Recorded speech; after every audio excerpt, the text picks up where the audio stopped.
because the two different storylines, they're finally going to be connecting. So make sure to like, subscribe, stick around till the end. This one's going to. Yes, the two worlds are finally going to be connected now.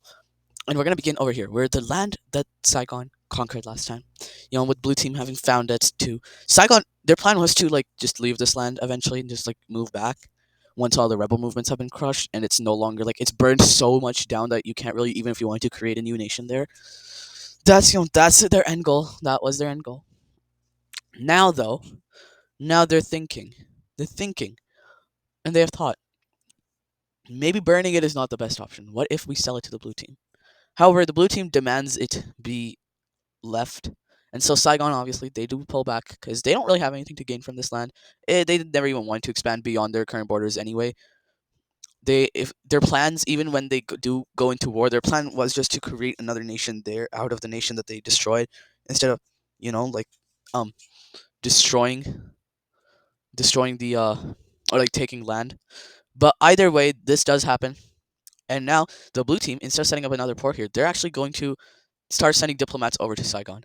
Now, right now, Saigon has not announced the blue team's arrival to the rest of this area. However, the Japanese, they're starting to suspect something might be going on. And actually, I don't remember. Did the Japanese fight the blue team already? Okay, either way, if Japanese know about it, Saigon knows about it. Japanese have not told it to anyone else. Saigon has not told it to anyone else. Japanese eventually do publicly broadcast their arrival of the blue team. However, no one really engages with the blue team at all, except for Saigon. They're like, you know what? Japan's getting a little bit too strong. And then Japan does something. I mean, Tokyo. Tokyo does something. Tokyo launches the invasion of these guys. And this is a horrifyingly overpowered invasion. This was a 4-1 invasion. The Japanese, they sent 400,000 men to take out 100,000. So quickly, overwhelmingly, the entire region is captured. This small bit of coastline is used to evacuate a lot of people. Because remember, these guys don't really like these guys or these guys, so they can't just go through. Their closest ally, probably these guys. Actually, no, I don't think. Maybe these guys. But either way, this line is really hard to get things through. They start escaping very fast.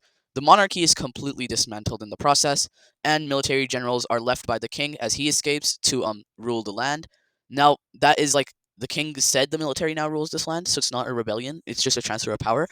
However, it is still going to be pretty messy because, you know, you wake up one day as the military general, you just get a call saying, yeah, you own this land, and we're also getting invaded. So either way, the Japanese are quick to eventually capture all of this, and then the general, whose home village is over here, he says, all right, buddy, chill. And so the Japanese pull out, finally leaving this country in absolute chaos, and quickly a Japanese-sponsored coup while they're taking out by another military general takes place while they're escaping, and this one is going to be somewhat big. Actually, it's going to start off controlling the capital, just because, the capital was under the Japs. It's also going to have complete control over the coastline, the small little coastline. But either way, all of this is going to finally make the Saigon accept something. They, by themselves, cannot take out the Japanese. They wanted to maintain the peace of this area. They saw their Korean brother get slayed, absolutely demolished by the Japanese. And so they finally start actually accepting blue team diplomacy. And they start talking with the blue team, the monarchs of the two actually even meet in Malaysia, in Singapore Federation. And after in the Philippines. And then after the blue team monarch actually visits Saigon's headquarters and stays with the other monarch for a little bit. And after that, the two sign a complete alliance. They will help each other economically and militarily. The blue team mostly will be helping them, and then the blue team also starts investing a lot into their economy. While back over here, Japan, it looks like it's about to gain another ally, just because all the population centers are now under Japanese control. Well, technically under the military coup, but the military coup is Japanese, so it's okay. This big town right here, which was in the middle, which was surrounded by absolutely nothing, so making it a really big hotspot, that was conquered, and so was the one down here. And now, you know, we realize the other monarch, he realizes something. There's no way, the military general, the original leader, he realizes something. There's absolutely no way I'm stopping this. So he employs scorching the earth policy. They'll leave nothing behind for the Japanese to be able to benefit from. Also, guerrilla fighting takes place because the people really don't want to be Japanese. So, guerrilla fighting combined with scorched earth makes the land very unprofitable. And it makes it very hard for the Japanese to capture also. So the Japanese, as you can see, they're not really doing as well anymore. I mean, still they have all the major population centers. So eventually, it is going to be a ceasefire after the military general, dies because he's 80. But Technically, this land is all controlled by the Japanese. Legally, it's recognized to be controlled by the Japanese by most people. However, everyone wants everyone wants the Japanese to leave this land. So yeah, it's pretty unpopular and it's very very costly. Japan, however, does eventually leave and places their own like a monarch that's friendly to them in charge, and the people eventually also accept their fate. So a little less violence happens. However, that doesn't mean the people have forgotten what the Japanese are doing. Back over in Saigon, Blue Team now doesn't really need to colonize anything here near Saigon because Saigon's like basically sharing land with the Blue Team in their own nation. Same with the Blue Team; they're giving them access to most of the nation, which actually starts connecting Saigon, especially to the broader world. They start trading with everyone. For Saigon, they haven't actually like really sent that many people down here, or even that far deep into Abyssinia. They've mostly just been exploring this part of the Blue Team and this part, and then obviously Blue Team headquarters and mainland Blue Team. India, they haven't gone to. All of these islands they have visited, with actual ambassadors. Obviously, tourists have gone to all these locations. Back over in the red team, though, they're starting to get a little bit scared. What is happening? Why is the blue team actually gaining allies, but we're not? So they start investing into two countries, Japan and Shanghai. Eventually, their Japanese things and Shanghai things kind of collide with each other because Shanghai's like, "Can you not invest in our enemy, please?" And says the same thing basically. So eventually, Japanese investments are pulled out, and it's only Shanghai that's now being invested into. This actually leads to Shanghai adopting a new curriculum for their schools, which is based off of the red team curriculum. So that makes these two get a lot more together. However, Shanghai does maintain its autonomy. It's not like Saigon, where it's completely influenced by the blue team now. So the red team, they have a somewhat ally in there, but they can't pressure that ally into going to war. Meanwhile, over here, mass migration from Persia and the red team alike, red team going into Persia, Persia going into red team, leads to the demographics of this area getting pretty bad. And it leads to new country almost forming, basically a rebellion. And the blue team and the red team and the Persians, they're going to collaborate to end this rebellion. As you can see, most of it is on the red team side. Quickly the rebels are going to capture this land. Eventually, Persia's going to be like, what if we just help these rebels? Not only will we get them out of our land, but also, the red team, they might be forced to give us this land because they are ethnic Persians and they live in Persia, but this land has came under their demographic control. So they do exactly that and launch the invasion. So those guys, the rebels, stop claiming the land in Persia, and help the Persian army invade the red team. Now this land over here, the red team is only going to have this small settlement left after the first wave of the invasion, and eventually that thing is I colored the wrong thing. Paint 3D might crash because of that. Oh, okay, that's not good. They also capture this. Yes, yes, please. Okay, the red team though is not going to respond kindly. They are going to absolutely demolish because in the second round we have the red team army completely invading. On a smaller scale, yes, but they're going to cause absolute destruction. And they're not going to go that much far from their border. However, they are going to send the message that, do you really want to mess with us? We are establishing the front line. And this is going to be, well, it's going to be a message already. Persia is going to get very, very scared. Because all this land they spent getting ahead of this line that was technically under the red team's control, all that land may just fall back under the blue team, or the red team. The red team's not very excited about this either. They really do not want to have to do this because they don't want new enemies, especially since the blue team is kind of starting to gain a lot of influence. The blue team and the red team aren't that hostile towards each other anymore, but it's still like it's like in our modern world. If one country is really strong and their ally is really strong, they're both strong, but you don't want the other one to get that much stronger than you. Because you still want to be the strongest, especially when there's only like 6 countries that can actually make a difference in this world. You want to be the strongest one of those 6 countries. This line is liberated, and over here, the red team makes a landing, and they quickly capture the capital. However, they only surround the capital. They don't actually capture it. So they're gonna surround this capital like this. So they're gonna just go around it a bit, and they're gonna capture the surrounding regions just to like scare these guys a bit, and then they're gonna pull out, and there is gonna be peace, kind of. Basically, the red team knows they cannot control this land anymore, so they're gonna be forced to make a compromise. They're gonna create a new nation in here. However, this new nation cannot ally themselves to the red team or to the Persians. So it's a neutral country, and the borders are going to be built in a way so the Persians cannot easily try to get this land under their control. Now, yes, the red team is going to lose land. However, they have no choice. It's less land than they would have lost. A lot of people in the red team actually hate the monarch for this, and soon after the monarch just assassinated. And that's because right now the red team political situation is bad. Like people hate the red team, but it's not hate like I want to rebel like it used to be. It's hate that I want a new leader because I want my country to be great again. So yeah, a lot of violence is going to start erupting in Eastern Africa, especially in Morocco, where the rich resources, the rich people, are going to start realizing that this monarch is taking a little bit too much from us. And the Romans, they're also going to start doing some stuff. They're actually going to move ahead and take this land. Or I mean, they're actually going to move ahead and start to try and finalize what happened. They're going to try and finalize the the thing that says like these guys own this, the Romans own that. They're going to try and finalize that. These two are going to agree for it to look like this, and the Romans are going to go out and completely annex all of this, while these guys are going to go ahead and move their troops into this region, and these guys are still recovering from the war with the red team, so they're not going to be able to say much. However, eventually, Rome's going to realize, hey, let's chill out a bit. They're going to sign another treaty with these guys. Let's share this land. Let's share this land. It's actually going to become a condominium, registered as a part of all three. So you know what we're going to do? We are going to color this opacity. So what we're going to do, we're going to take this to show that this is a part of all three teams. Opacity 50, which is how I show the war, right? I'm going to put it on white. Then we're going to take these guys' color. We're going to put it on their color. Then we're going to take these guys' color. We're going to put it on this color. And we're going to get something that looks like this. And now we're going to color that in. And that looks something like that. So this technically should be the average of all these colors. I'm going to do one more thing to try and see if I can make it look slightly better. So their color has already been incorporated, and then I do this color on top of that. No, I take this color, right?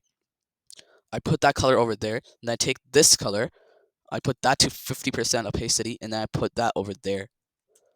I'll put it on that, right? Then we take this color. This is complicated. We do this. Yeah, that looks more average of all of them. Yeah, but that's what we're going to do. That was insanely complicated to do. Or we can leave it white. I don't know. Which one looks better? This or just leaving it white? 'Cause this looks goofy. Insanely goofy. Yeah, I think we're just gonna let's leave it white but color it gray, I guess. To show that it's shared, I guess. Yeah, I think I'll do that. Just leave it gray, show it's, connected to all three of these guys. They're all 100% sharing it. Um over here, Vienna is going to get burned. The Romans are going to launch their conquest, capture the capital, destroy the population center, capture the coast, and eventually dismantle the entire nation. Now, this was insanely fast for all the build-up that I put into Vienna. I know. But realistically, Vienna is not surviving more than this. I mean, this entire like thing is kind of unrealistic. Like civilization would not turn out like this in a matter of like how long has it been now? 5,000 years maybe. Yeah, I'm gonna say any estimate I've given before is wrong. Now it has been 3,000, 2,000 years since the start of the series. 19,000 years since the start of the series. 19,000 years since the start of the series. This by the end of this video is gonna be 1950. And actually, no. Let's say it has been 3,000 years. By the end of this video, it's going to be 3,050, and every video it's going to increase by 50 unless I say otherwise. So, yeah. Crimea is going to start investing a lot of resources actually into looking for more trade routes up here. They're going to end up going through here, landing over here, and then landing into Denmark. And they're going to start looking around a bit, just like that. They're going to get a little lost. They're going to end up in Lithuania. They're going to settle a small colony. And they're going to realize no other country is up here. This is useless to us. And they're going to go right back away, not care about this land anymore, and yeah. But now that we know that the Scandinavian Sea exists, a lot of countries are actually going to start going up there, specifically Balkania, which is going to use this new region that has been unlocked, because Venice doesn't exist anymore. They can actually capture all of this, and the Romans are not going to care that much, because these guys have basically the same ideology as the Romanians. You know what else is going to happen, though? I think I already did this, did I not? Okay, but we have the creation of a Romanian-looking state that's going to look like that. I feel like I've already created a Romanian-looking state, but it's okay. We're going to create it again. And the Crimeans are actually going to fund its creation because they want allies. They want to ingest themselves into the world a little bit more. So with this, what color do I want the Romanians? I want it to be a mixture of the Crimean color. So we'll do a little darker version of the Crimean color to show that they came out of Crimea. And their capital is going to be I think I'm gonna make it just on the coastline, just like that. Keep it simple. Back here, these guys are gonna beg the Crimeans to leave them alone, and the Crimeans are gonna say no. So that's not going to change much. But the Crimeans are going to start going to these guys, make friends with them, and start investing in this new country, which is going to strain relations with the red team. They're going to lead the red team to once again do their almighty invasion of Crimea that they do like every 3 videos and always fail. They're going to declare war on Crimea. Crimea is going to come here. They're actually going to completely burn Cyprus to the ground, completely take control of Cyprus. Also going to capture this port city. But the Mamluks are actually going to backstab Crimea a bit, and there, while the Crimean forces here are out attacking the blue team, they're going to attack the Crimean forces. Quickly, other Crimean forces are going to push them out, go over to Athens, burn down Athens, knocking the Mamluks out of the war. Because Athens is a huge city, and this war wasn't actually enacted by the Mamluk king. It was enacted by the guy in charge of Athens area. Back over here though, another landing is going to be made on the red team, and one more final landing that's finally going to make the red team realize, yeah, this is not happening ever again, and they're going to back out. And the Crimeans are not going to really say much. They're not going to care because they didn't lose a single person. The red team lost like 3 people. Yeah, it wasn't that bad of a war. But over here, back over here, the expansionist ideology of both Bengal and the Mamluks once again will collide, as Bengal will want this region, and they're gonna go up here and they're gonna capture this. That is on the border with the Mamluks. The Mamluks are not gonna like that very much. They're also not gonna be able to do anything about it. No, this is not the Mamluks. What am I talking about? This is the No, this is the Mamluks. No, this is the Mamluks. This is what was this guy's name? Tajikistan. They were from Tajikistan. Mughals, yeah, Mughals, not Mamluks. Mughals. That's on me. This line is going to eventually get left alone. However, that's only because of the blue team. So I'm pretty sure there's mountains here. So actually, the blue team is going to organize a thing with the Bengals, and they're going to say, let's make a border with the mountains, so then we don't fight each other. And the Bengals are going to be like, bet, I guess. And then the you know blue team, they're going to now start creating much more of out of their colony in Myanmar. Finally, going to start doing things with that colony. So they're going to expand all the with their border security. They're going to expand all the way over here. These guys are going to expand up here. However, not really, because there's going to be one more thing made. Both guys are going to give up a little bit of land for this. However, it's going to be mostly the blue team, but the blue team finds this very necessary to keep their thing a little safe. What they're going to do is they're going to, because they want to disconnect Myanmar from the rest of the Indian subcontinent politically.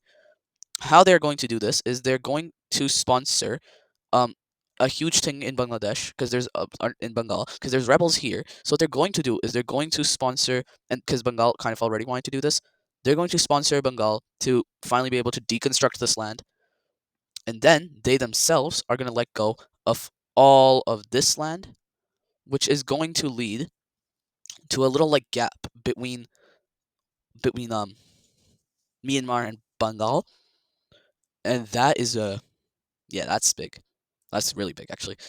The blue team is not going to stop there. They're going to keep on going, and they're going to capture, and they're going to decolonize one more piece of land right here, and now it's looking much better. Now see, now it looks like that not a lot is going to happen. Also over here, they're going to decolonize this because of the port here. The porting company that owns this port is based out of Bengal, and it was about to own a monopoly here, so they're actually going to completely decolonize that. And now we have Myanmar disconnected from the rest of the Indian subcontinent and kind of its own story now, not connected to Bengal anymore. Both Bengal and the blue team are happy with this thing, and both are now starting to get a little bit collaborative because of what's happening in Mughal Empire, especially because when Bengal troops start coming into here to try and colonize this land, what instead happens is, well, one, they also colonize this. Actually, do they? No. I feel like they would lose this land eventually. Like, eventually, would they not just give up? Who's messaging me on Discord? Eventually, would they not just give up on this? Would that look better, actually? Let's try it. So, this looks like this. And then let's say they don't have this anymore. Is that good, chat? Does that look nice? No, not really. Yeah, anyway, the Mamluks are going to swoop in. They're going to capture this. And that's going to absolutely make the Bengal nation shiver in their boots. It's going to be a horrifying sight, because Bengal did not expect the Mamluks to be able to do this. Eventually, the Mamluks are going to leave, however, not before setting everything on fire. So that one thing that the Bengals were about to start owning gets burned to the ground, and a huge forest fire is ignited there. That's actually because the winds that day, they were coming from the north to the south, and the Mughals actually create something used for now war, and they create the way to sense which way the winds are going. So the day, well, they don't create it, they populate.